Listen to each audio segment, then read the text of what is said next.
Class, the Nectarian mellows of Sri RadhaKripa Kataksha. Mataji, I'll hand over this call to you. Please take over, Mataji. Hare Krishna, thank you very much for this opportunity. Om Namo Bhagavate Vasudevaya. Om Namo Bhagavate Vasudevaya. Om Namo Bhagavate Vasudevaya. Narayanam Namaskrityam Naram Chaiva Narottamam Devim Saraswatim Vyasam Tato Jayamudiraye Nashtaprayeshu Abhadreshu Nityam Bhagavata Sevaya Bhagavati Uttama Shloke Bhaktir Bhavati Naishtaki Krishnaya Vasudevaya Devaki Nandanaya Cha Nandagopakumaraya Govindaya Namo Namaha Nama Pankajanabhaya Nama Pankajamadine Nama Pankajanetraya Namaste Pankajangraye Hare Krishna Krishna Krishna Hare Hare Hare Rama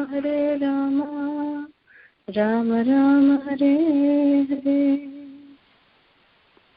Om Jnana-Timirandhasya Jnananjana-Shalakaya Chakshurunmilitam Yena Tasmai Shri Gurave Namaha Namam Vishnupadaya Krishna Prishtaya Bhutale Srimati Radhanath Swamini Namane Namam Vishnupadaya Krishna Prishtaya Bhutale Srimati Jayapataka Swamini Namane Namacharya Padaya Nitai Kripa Pradayane Gaurakatha Dhamadana Gramatarine Namam Vishnupadaya Krishna Prishtaya Bhutale Srimati Bhakti Vedanta Swamini Namane Namaste Saraswati Devi Gauravani Pracharine Nirvisheshunadi Paschatya Teshatarine Jai Shri Krishna Chaitanya Prabhu Nityananda Shri Advaita Gadadhar Shivasti Gaura Bhakta-vrinda Hare Krishna Krishna Krishna Hare Hare Hare Rama Rama Rama Hare Hare with Sri RadhaKripa Kataksha StavaRaja.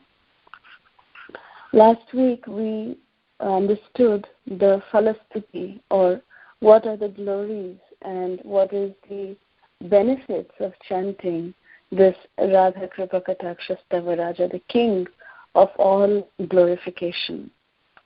So today we will go into the first verse of Sri RadhaKripa Kataksha. There are 12 verses that glorify Sri RadhaKripa Kataksha, and today we will cover the first and the second one.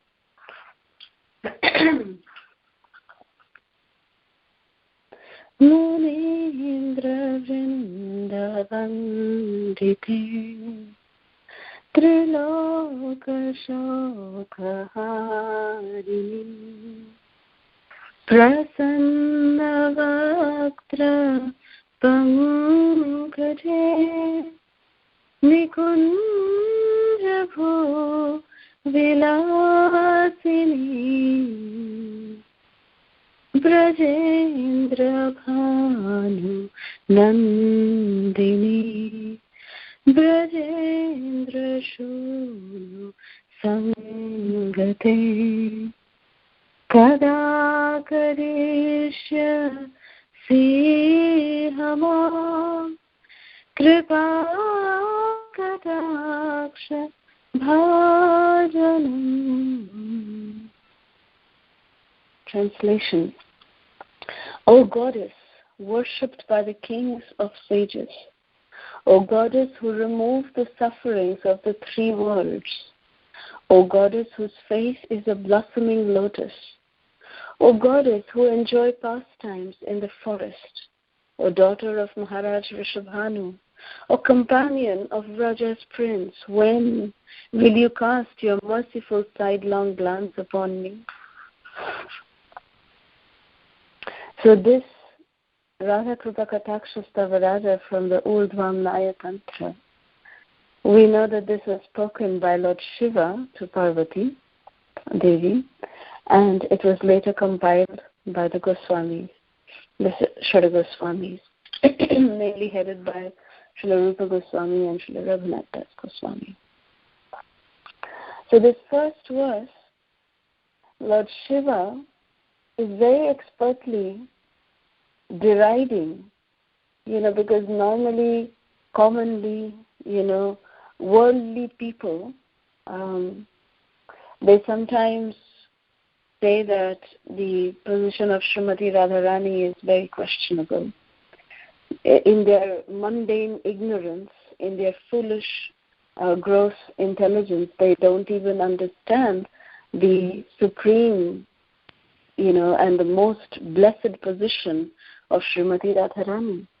The purest relationship that exists in this entire creation is that of Srimati Radharani along with Sri Krishna. But they do not understand that, and they make various mundane comments.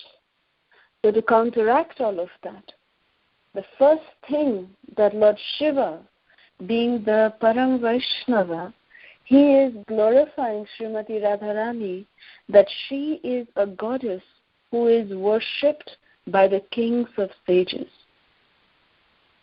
So he's immediately establishing, the first thing that he's establishing is the supreme position of Srimati Radharani. Munindra Vrinda Vandite. That she is worshipped, not just glorified. She is not just, praised, but she is worshipped by Munis and different Indra. Indra means not just, the demigod named Indra, but in this context it means the kings. The kings and great sages worship Srimati Radharani. And what is her function? What is her main business is told by Lord Shiva, that she is Triloka Shoka Harini, that she is the one who removes the distress of all the three worlds. Such a compassionate mother. Only a mother can actually alleviate the sufferings and the distress of the child. When the child cries, he can only be pacified in the loving arms of the mother. So Srimati Radharani, being the supreme mother, she is the only one who is capable of removing the sufferings of all the three worlds. Triloka Shoka Harini. So how beautifully Lord Shiva is establishing the supreme position of Srimati Radharani right in the first line of Sri RadhaKripa Kataksha StavaRaja. That he is establishing without any doubt, no one should have any doubt in their mind, that what is the position of Srimati Radharani. And then he goes on to explain her personality. Prasanna Vaktra Pankaje Nikunja Bhu Vilasini. Prasanna Vaktra Pankaje. That means that Prasanna, she's always very happy. She's always very bright, very shining. That, nothing, she can never be in a distressful condition. She's always very bright. She's always very happy and always very pleased. Prasanna. Vaktra. Vaktra means face, lotus face. And her lotus face is how?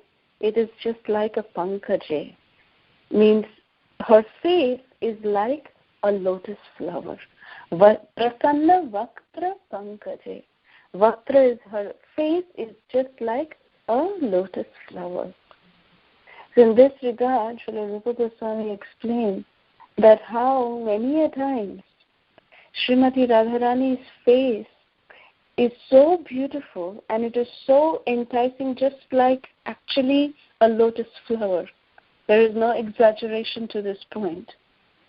Because the bumblebees, they actually mistake the lotus face of Srimati Radharani to be a lotus flower, and they keep, just intoxicatingly, they just circumambulate Srimati Radharani's lotus face. They come very near her face, almost to bite her, because they feel that, this beautiful face is actually a lotus flower. And they just come to suck the nectar from that lotus flower. But it is actually the face of Srimati Radharani. So there is no exaggeration in saying this statement that Srimati Radharani's face is just like a lotus flower. She's so soft, so delicate, so beautiful that her face is just like a lotus flower that forget human beings, but even the bumblebee is mistaking her face to be a lotus flower. So there cannot be any mistake in calling her face a lotus flower. So Srimati Radharani's face is just like a lotus flower. This is one of her greatest qualities.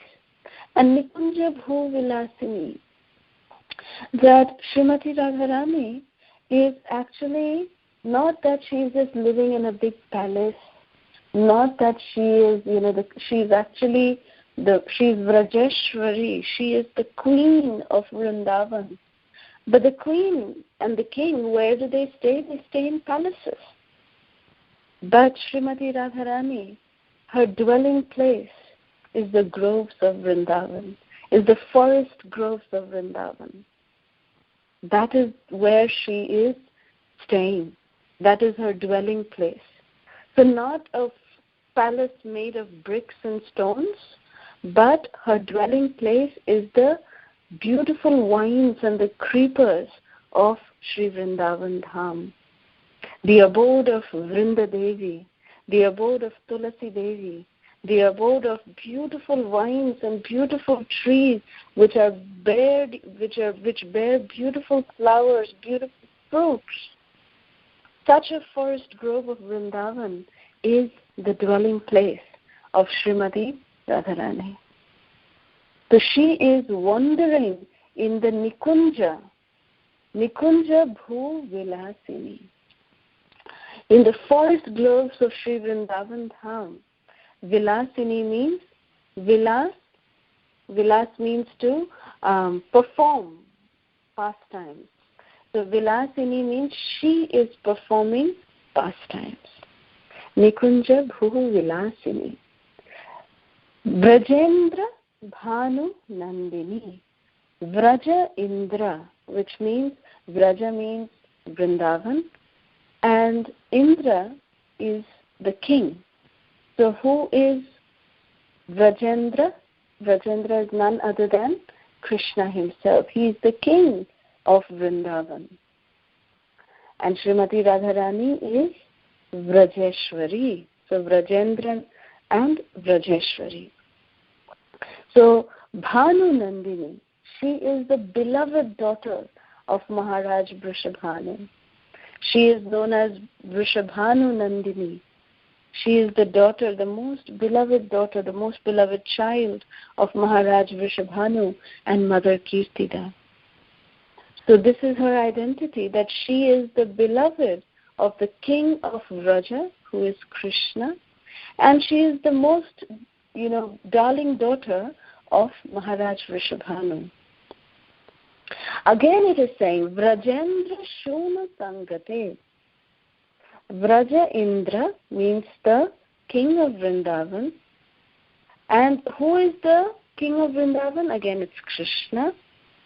Sangate, she always associates Sangha.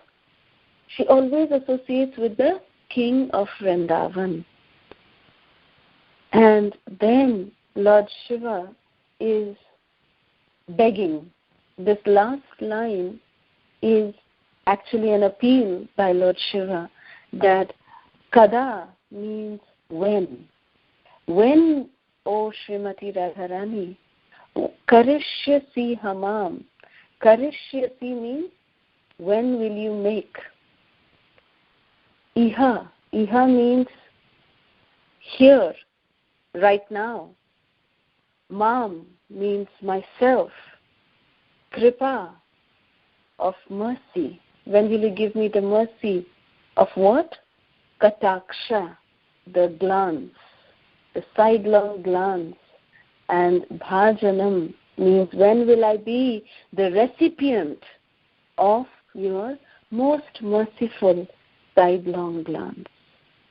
So last time there was a question asked that why are we glorifying Srimati Radharani's sidelong glance? Why is Lord Shiva not glorifying that, oh Radharani, please cast your vision upon me?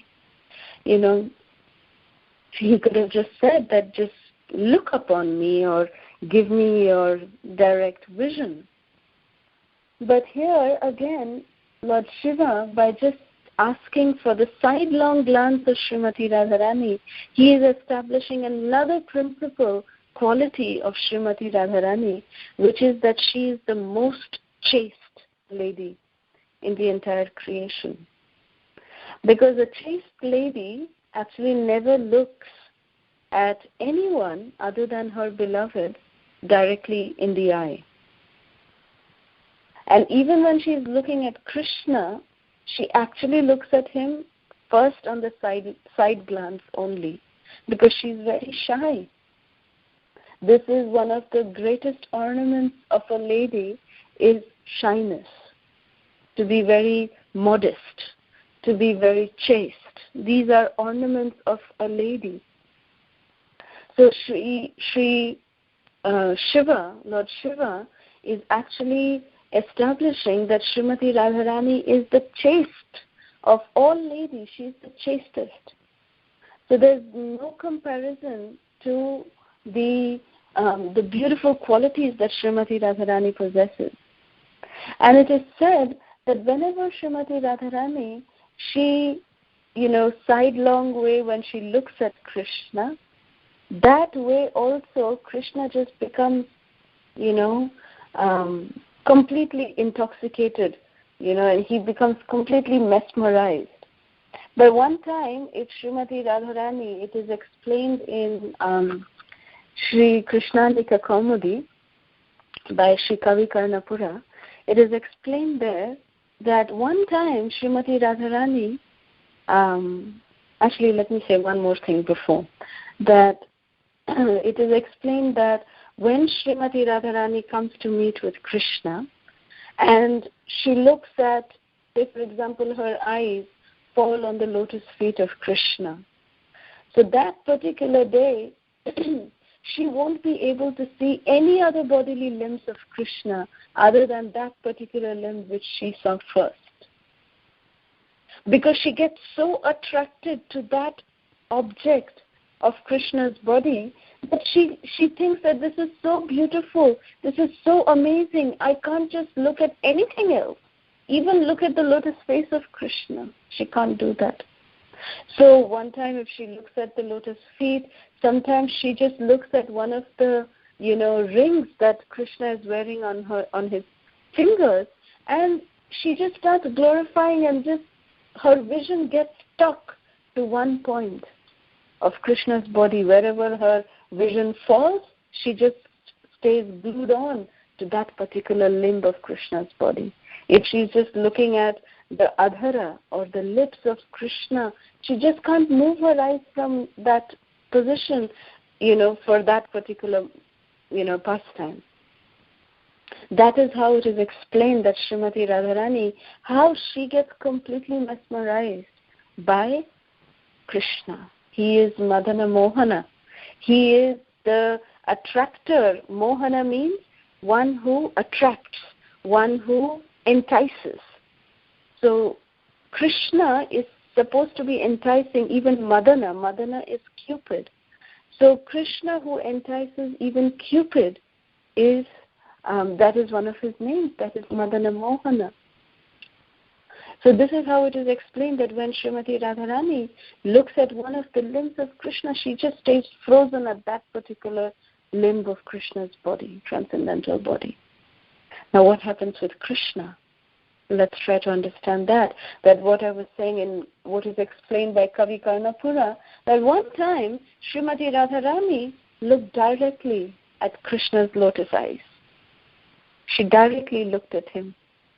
And when she directly looked at him, Krishna saw her and he froze. He just froze at that moment. He could not blink his eyes. He could not move.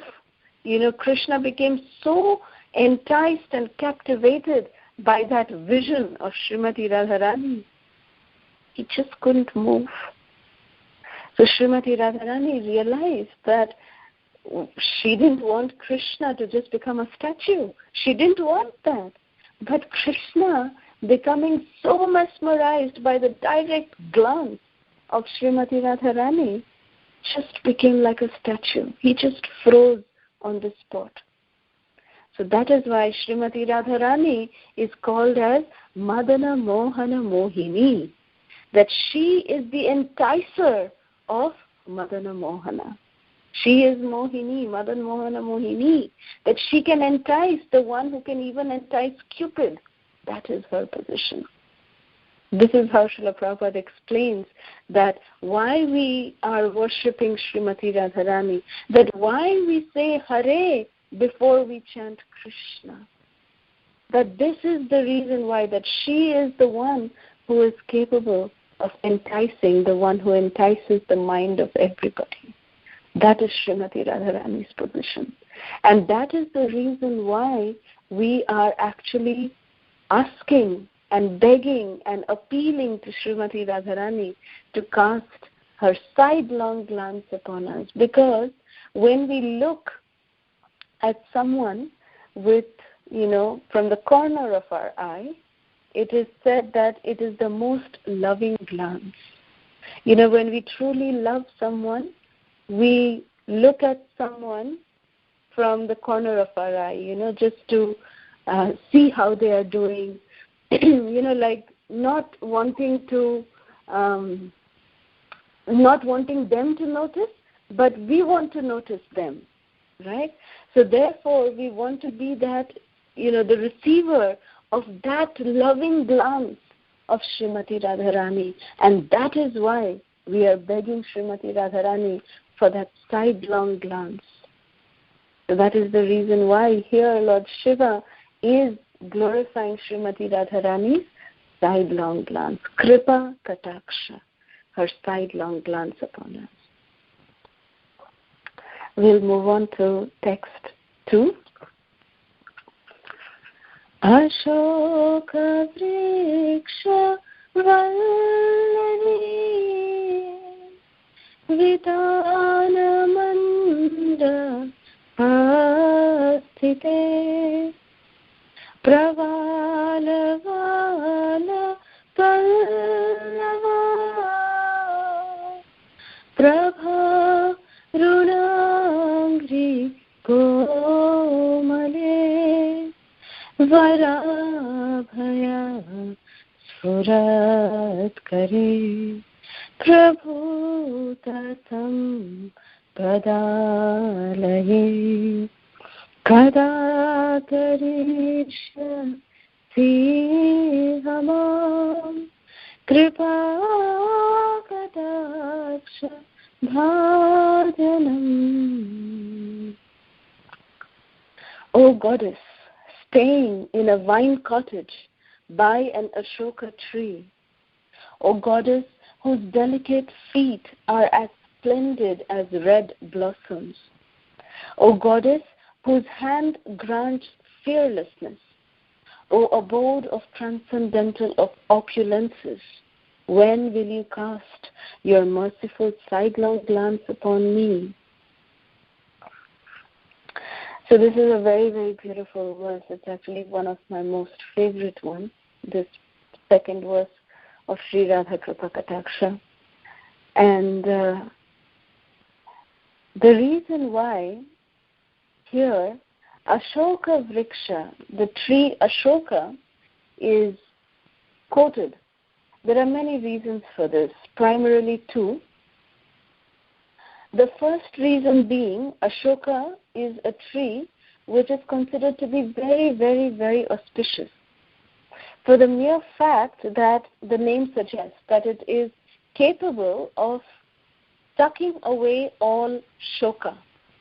It takes away all, all kinds of, inauspiciousness. It takes away all kinds of, negativity. It takes away all kinds of sorrow. It takes away all kinds of depression, all kinds of, negativity that is there in our life. So that is why shoka means depression or sorrow. So Ashoka means the one who can grant happiness. The opposite of sorrow is happiness. So that is why Ashoka Vriksha is glorified here, that this tree is capable of granting us bliss. This tree is capable of granting us so much of happiness. Why? Because Srimati Radharani has taken shelter under this particular tree. So Srimati Radharani sits under an Ashoka tree. And why does she sit under an Ashoka tree? This Ashoka tree, the second reason why it is explained is that this Ashoka tree is very special. One time, Vishakha Sakhi, she was having a very joking conversation with Srimati Radharani. And she said to Srimati Radharani, "Hey Sakhi, just look at this most attractive flowering Ashoka tree. Quickly go and serve it. All the Brajavasis are going there to collect the piles of excellent red flowers that are blossoming all over this Ashoka tree." Now, Srimati Radharani immediately understood what is the internal meaning that Vishakha Devi was trying to say. Vishakha Sakhi was trying to say that, this is explained in Krishnamnika Kaumadi by Srila Kavi Karnapura. So he is explaining that the internal meaning of this particular statement by Vishakha Devi is that just look at this wonderful boy Krishna, who is so beautifully decorated with such beautiful forest flowers. So just go and serve him, O Radhe. So that is the meaning of this particular verse, of this particular statement, that Vishakha Sakhi is actually comparing the Ashoka tree to be the personification of Krishna. And the flower blossoming, another meaning to it that explains here, is that the red, Ashoka tree actually blossoms with red flowers. And they come in bunches, bunches of red flowers. Very beautiful tree. So Sri Vishakha Devi is saying that this Ashoka tree is like Krishna, and you are actually blossoming on the body of Krishna in the form of these red flowers, O Radhe. So that is what is your position, that you're always on the body of Krishna. So that is why Srimati Radharani holds this particular tree to be very dear to her heart. In that sense, even the tamal tree is the personification of Krishna's transcendental body, because tamal tree, it is the same color as Krishna's body. The trunk of the tree, the branches of the tree is the same color as Krishna's transcendental body, Shyama Varana. And the leaves, the fresh leaves that blossom on the tamal tree, if you feel it, they have a velvety touch, very soft, velvety touch. And it is explained that if you want to know what is the softness of Krishna's body, just feel a tamal leaf. A freshly sprouted tamal leaf will tell you how soft Krishna's body is. So that is why even the tamal tree is considered to be the personification of Krishna. So that is only the personification of Krishna. But this Ashoka tree, on the other hand, it is not only the personification of Krishna, but it has Srimati Radharani blossoming on this tree in the form of these red flowers.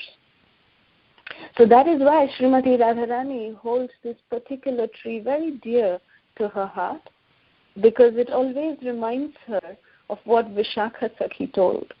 So that is why she chose to reside under the, she makes the pavilion. The Sakhis made a beautiful, like a forest grove, like a little mandapa, like a pavilion. Under this Ashoka tree, she resides there. So that is how Lord Shiva is glorifying Srimati Radharani, that Ashoka Vriksha Vallari Vitana Mandapa Sthite, that the mandapa is sthita, it is situated under this Ashoka tree. So 2 reasons why this Ashoka tree has been glorified here by Lord Shiva that we just understood.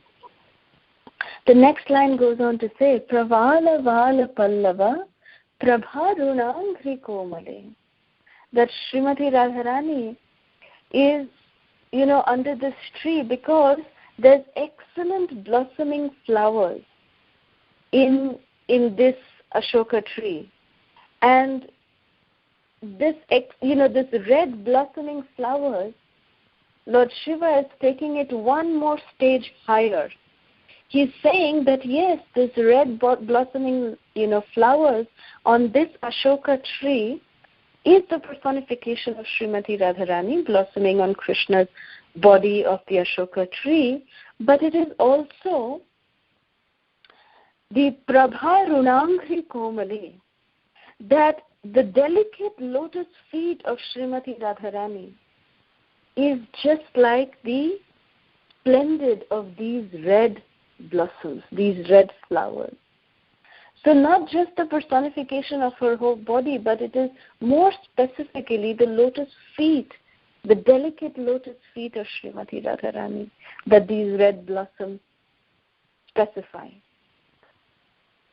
So, when we hear that Sri Radharani is, topmost, she is worshipped by, Munindra, by the kings of sages. Not just by Munindra, even Krishna himself is glorifying and worshipping the lotus feet of Srimati Radharani. There's a very famous painting that Srimati Radharani's lotus feet is held by Krishna, and he is, putting his lotus face on the lotus feet of Srimati Radharani. And that is from the Gita Govinda line, Dehi Pada Pallavam Udaram. Krishna is telling Srimati Radharani, Jayadev Goswami in his Gita Govinda, he is glorifying that Sri Krishna is actually seeking shelter of the lotus feet of Srimati Radharani. Dehi Pada Pallavam Udaram. Dehi means Krishna is telling Radharani that, hey Radhe, please give me what? Pada Pallavam Udaram. Hey Udar means most compassionate Radhe. You are very, very Udara. You are very generous. And in your generosity, you can actually give me what? The shelter of your lotus feet. Dehi Pada Pallavam Udaram. This is how Srila Jayadev Goswami in his Gita Govinda glorifies that how even Krishna himself is worshipping the lotus feet, which is just like these red blossoms of Srimati Radharani. He is worshipping that. He is worshipping those lotus feet. It's very, very special that how Srimati Radharani, how her position is established here by Lord Shiva, how that, we should never ever think that, never be deviated from how the Acharyas have been so careful in giving us what is the position of Srimati Radharani. So always we should remember this, that, reason why we chant Srimati Radharani's name first in the Hare Krishna Mahamantra. We are seeking shelter. We chant Hare more number of times than Krishna. If you see in the Mahamantra, Hare is there more number of times than Krishna's name. The reason for that is that her position is so elevated, even than that of Krishna. Because it is only by her mercy that we will be able, she is the one who gives Krishna to us, only when she is pleased upon us. So one very beautiful pastime I would like to say, glorifying Srimati Radharani's lotus feet. Srimati Radharani, she is always very beautifully decorated. And she decorates herself not because she wants to look beautiful or not because she thinks that she is very beautiful, but she wants to decorate herself because she knows that Krishna is going to really look at her. And when Krishna sees the decoration on Srimati Radharani, he becomes most pleased. So therefore, Srimati Radharani decorates herself. She allows the Sakhis to decorate her. So it is explained that Sudevi Sakhi, she is the most expert in making feet designs with the red dye known as alta. Alta is a nice liquid red dye, and with a very beautiful, fine peacock feather, the tip of the peacock feather, Sudevi Sakhi makes very beautiful and intricate designs on the lotus feet of Srimati Radharani. Just like how we do henna designs. So Sudevi Sakhi, with this red dye known as alta, she would make very beautiful designs on the lotus feet of Srimati Radharani. And she would decorate her lotus feet very, very beautifully with this particular red dye known as alta. So when she decorated this particular day, Srimati Radharani was very beautifully adorned. She had, from her lotus feet, Sudevi Sakhi took great care in doing very intricate designs on Srimati Radharani's lotus feet. Then she adorned her lotus feet with 3 toe rings, and they were, one was a blue sapphire, one was a red ruby, and one was a diamond. So they were so nicely glistening and shining. And then there was a very beautiful anklet that adorned her lotus feet.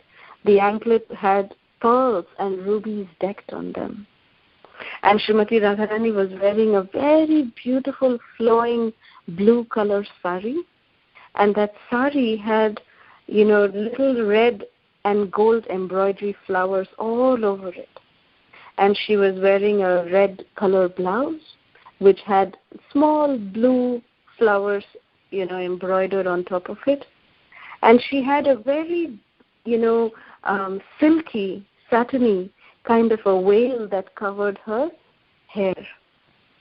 On her waist, she had a very thick, very nice gold belt, which had strands and loops of pearls around it, which came down to her thighs. And the belt was in such a way that it showed her slender waist.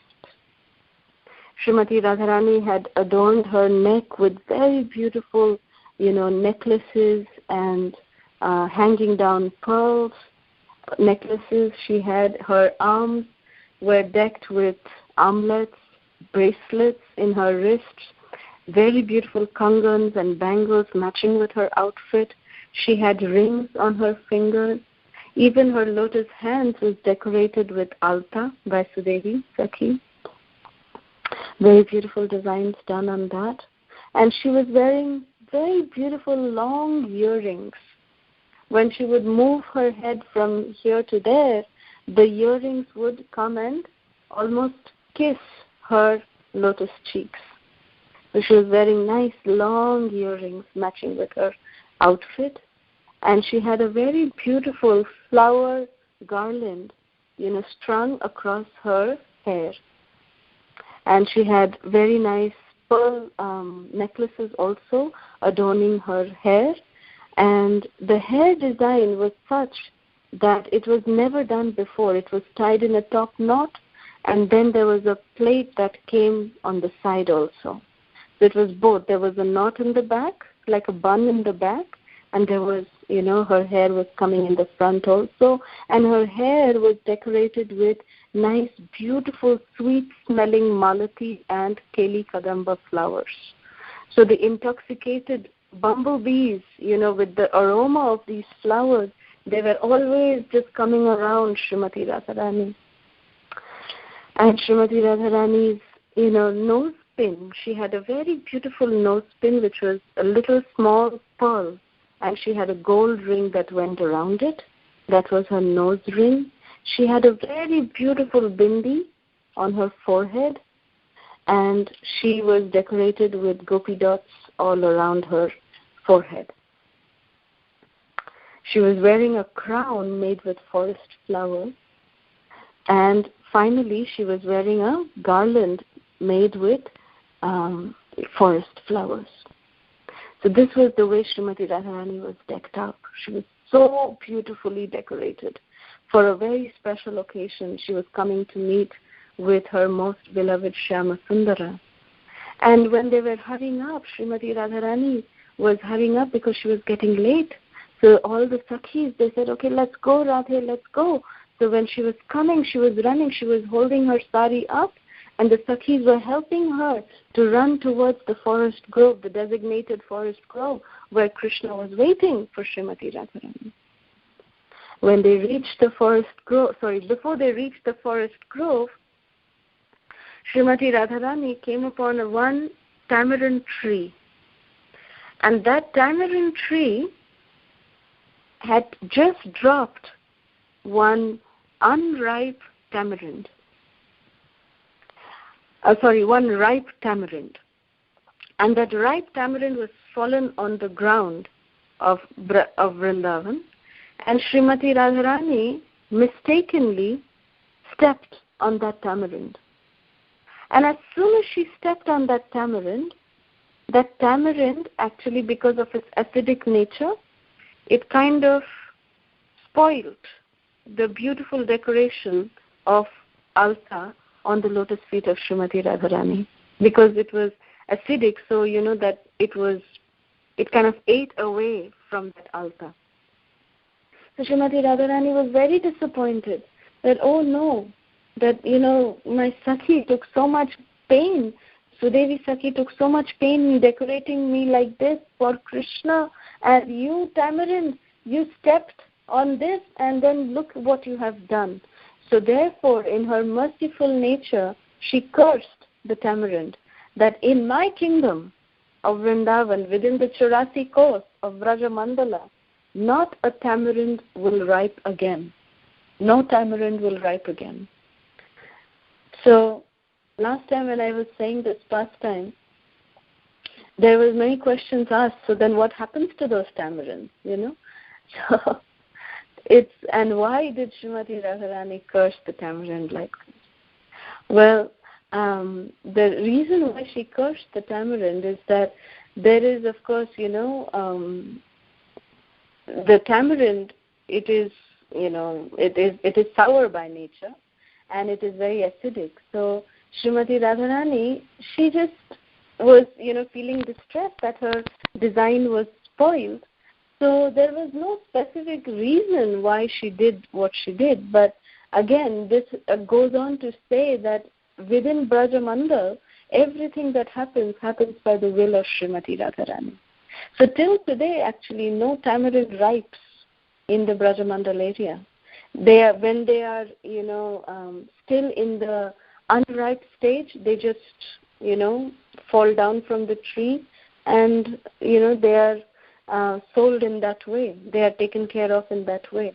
But till today, no tamarind ripes in the entire 84 course of Brajamandal area. And again, this was the tamarind, is also considered to be very, fortunate, that it desired to take the dust of the lotus feet of Srimati Radharani. And when it desired to take the dust of the lotus feet of Srimati Radharani, it was actually very, very happy, because Srimati Radharani stepped on that tamarind. So it's very special mercy.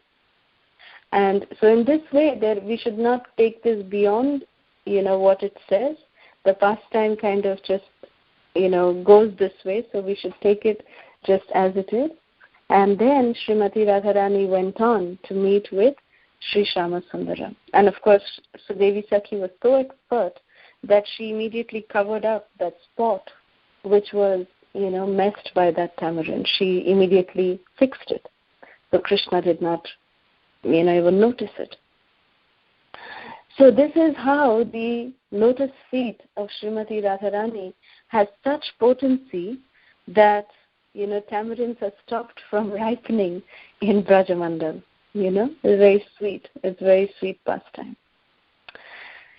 Lord Shiva goes on to say, Varabhaya Surat Kare Prabhuta Sampadalaye, that the lotus hands of Srimati Radharani, Kare means the hand of Srimati Radharani, is Abhaya. Abhaya Pradan Karte hain. Abhay Pradan Karte hain. So, Varabhaya. Vara means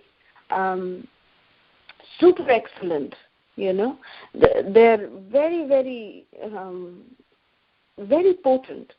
So this hand of Srimati Radharani, it grants complete fearlessness those who seek shelter of her lotus feet.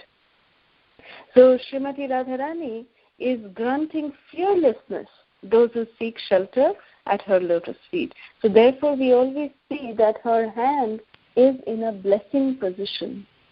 She is granting fearlessness. Abhaya Charanara Vindare, that anyone who takes shelter of the lotus feet of Srimati Radharani, and they are immediately granted fearlessness. And Prabhuta Sampadalaye, which means she is the abode of transcendental opulence. And when will you cast your merciful sidelong glance upon me? So Lord Shiva is begging Srimati Radharani that, we need to understand that this StavaRaja, this is not just a mere song, not a mere bhajan. Any of the bhajans, any of the ashtakams or any of these stavas that are there, these are actually prayers. These are appeals that are made to the different personalities. So this is a form of praying. So in a prayer, we just don't say, please give me this, please give me that, or, varam dehi, rupam dehi, yasham dehi. That is how, we pray when we pray to the devatas. This is how we generally pray. We just go into the temple, we take out our wish list from our back pockets and say, okay, give me this, give me this, give me this. Fulfill my desire. That's how we normally do. But that's not the way we should pray. Our acharyas are so merciful that they are spoon-feeding us how to pray. That we need to first glorify the personality. We need to first, talk about their transcendental qualities, their opulences, their nature. We should glorify all of that. And then, once we glorify them, then we should put in our appeal, that what is our desire. If you notice, any prayer, any ashtakam, it follows the same procedure. That first is glorification of the personality, and then is the appeal that please grant us this benediction, that please cast your merciful sidelong glance upon me, O Radhe. So this is how we need to pray. And today being Pandava Nirjala Ekadashi, I just wanted to speak a little bit on that.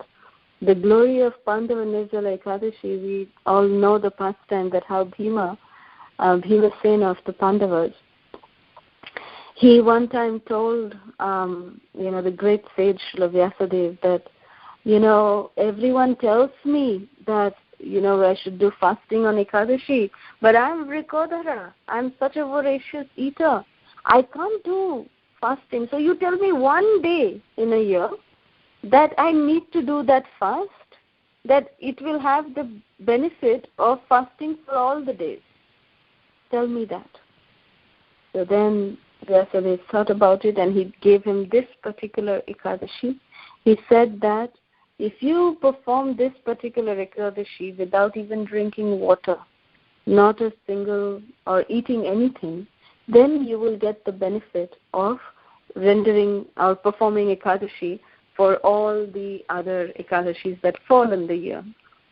And Srila Prabhupada, he so sweetly explains that that was the exception given by Srila Vyasadeva to only Bhima.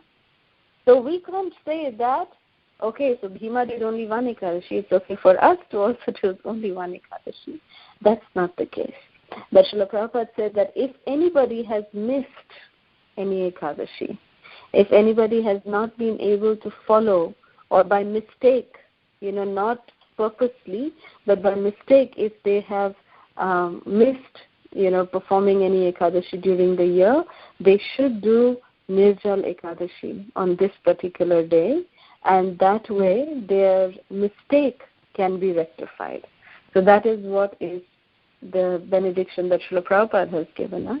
And therefore on this day, we should focus on more, extra japa. We should do extra reading, extra listening. So as much as more we can do, that is the best. So with this, I will end here. Thank you very much. All glories to Srila Prabhupada.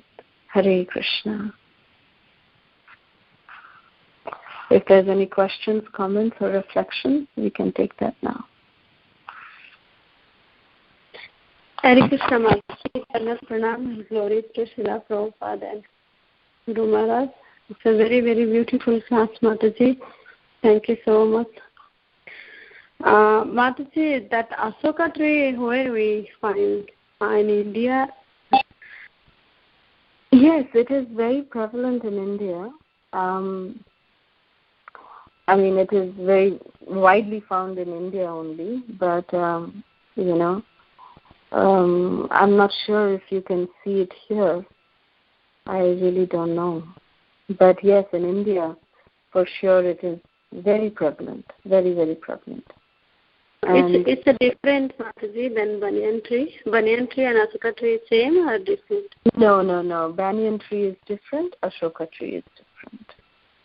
Banyan tree is huge, very, very huge. And they actually are, these banyan trees, they, their roots also come down, and, it's huge. Banyan trees are very, very big. But Ashoka tree is also big, but, banyan trees don't have any flowers in them. But Ashoka tree, as was explained, they have, bunches of red flowers that blossom on this tree. You can Google it up. You can Google it up. You can see some images, but and you can see the way the red flowers are coming. It's like a round, beautiful round red flower, bunches of them, clusters of red flowers. And there are many more, trees which are falsely called as Ashoka tree. So don't get bewildered by those. Okay. Yes. Thank you, Mataji. I see you listening in the Google. And I like the point that how Radharani is that the slides glance means other people, they don't notice, but that is how she is glancing. So lovingly she is watching, giving that mercy, asking from Radharani. That is the point, and all the pastime, Mataji. Thank you so much. If other devotees have any question or comment, they can go ahead. Thank you so much, Mataji.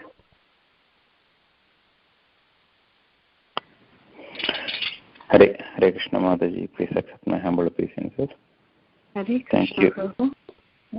Thank you for the wonderful class, all the explanations, especially on the sidelong glances. So one question I have is, Srimati Radharani never looks straight at Krishna or anyone else, I'm thinking. But how about the Radha Tattva, like other Devis who are, derived of Radharani, like Lakshmi Devi, things like that. Do they also have the same quality, or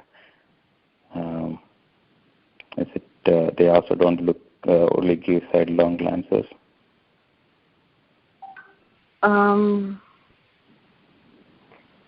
Well, or is it, it's not really mentioned very specifically, but it is definitely mentioned for Srimati Radharani. So I cannot say, I really cannot say what is the case with others. But Srimati Radharani is definitely a special one.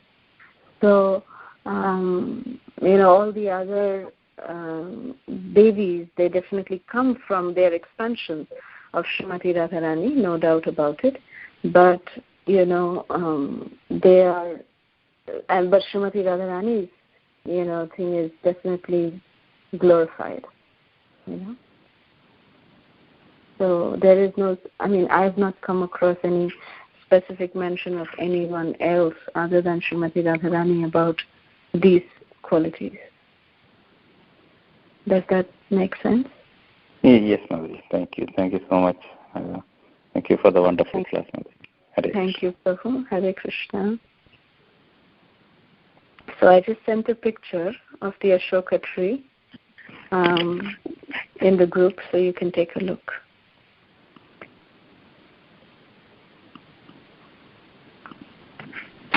Hare Krishna, Mataji. Thank you for the class.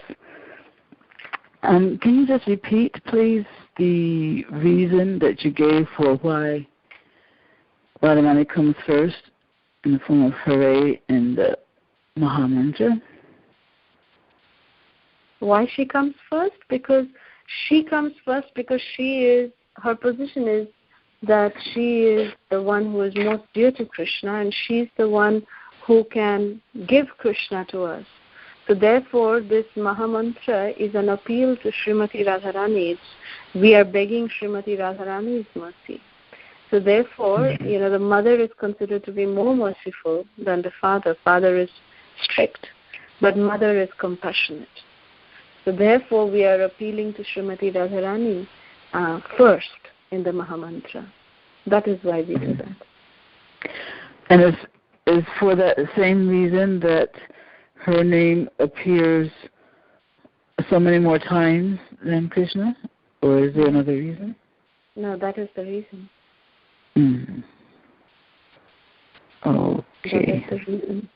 Mm-hmm. Okay, thank you very much. Thank you, Mataji. Thank you so much. Koti Dandvat Pranam Kalasudha Mataji. Thank you very much. For every Saturday you are taking us in Sridham Vrindavan Dham. Yes, Mataji, we are not qualified to enter in Dham from childhood. That is, we are going Dham. But Mataji, it's really amazing how nicely you explain the tamarind, the Radharani's all the altas in hand and in the legs and all the leelas, Mataji. We feel that leela. Thank you very much for taking us in Sridham Vrindavan every Saturday. Dandvat Pranam, Koti Dandvat Pranam to your Seva. Srila Prabhupada, Srila Gurudev ki jai ho.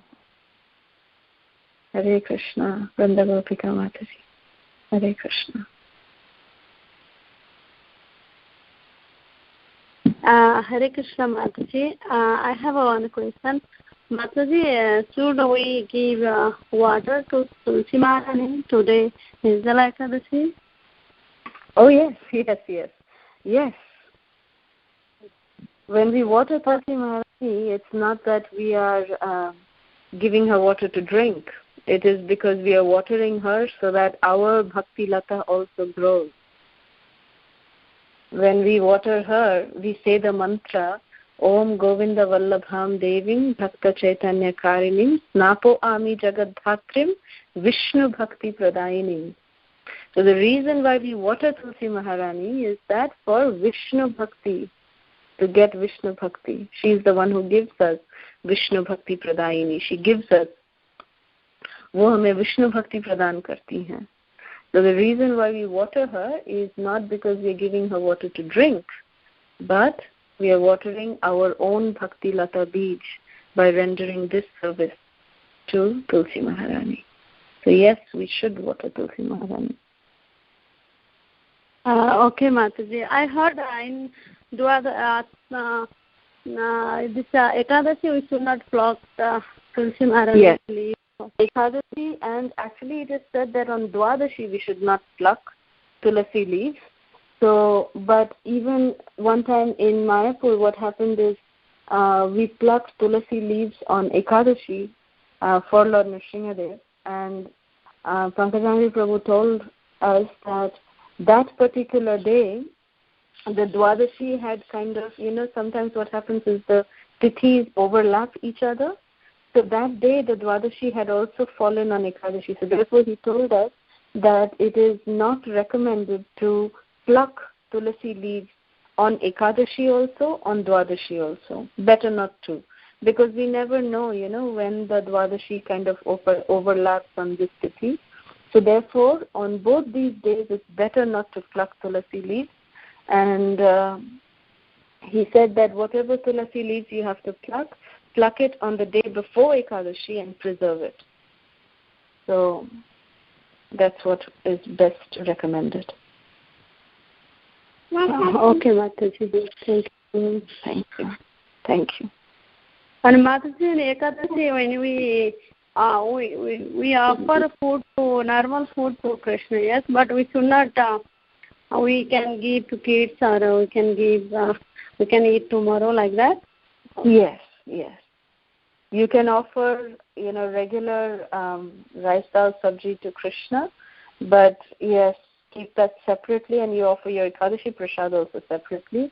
Don't mix the two, and then you honor the Ekadashi Prasad, and then you can, have the Dwadashi Prasad. The grain Prasad the next day.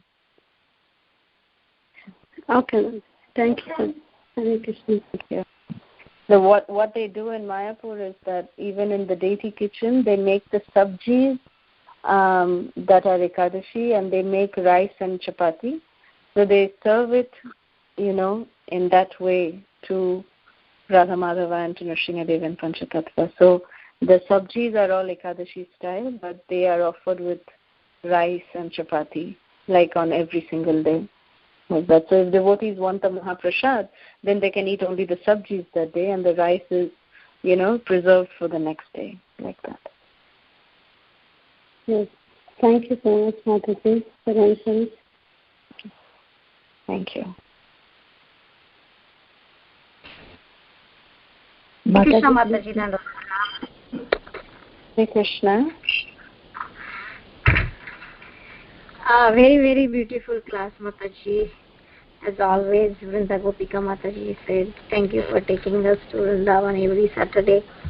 So we just sang the RadhaKripa Kataksha. You want me to sing again? Thank you, Mataji. Yes, Mataji, one or two, please. Ashoka Vriksha Vallari Vitanamanda Kasthite Pravala Vala Pallava Prabha Rudangri Komale Varabhaya Surat Kare Prabhuta Sampadalaye Kadakarishya Sihamam Kripa Kataksha Bhajanam. Hare Krishna.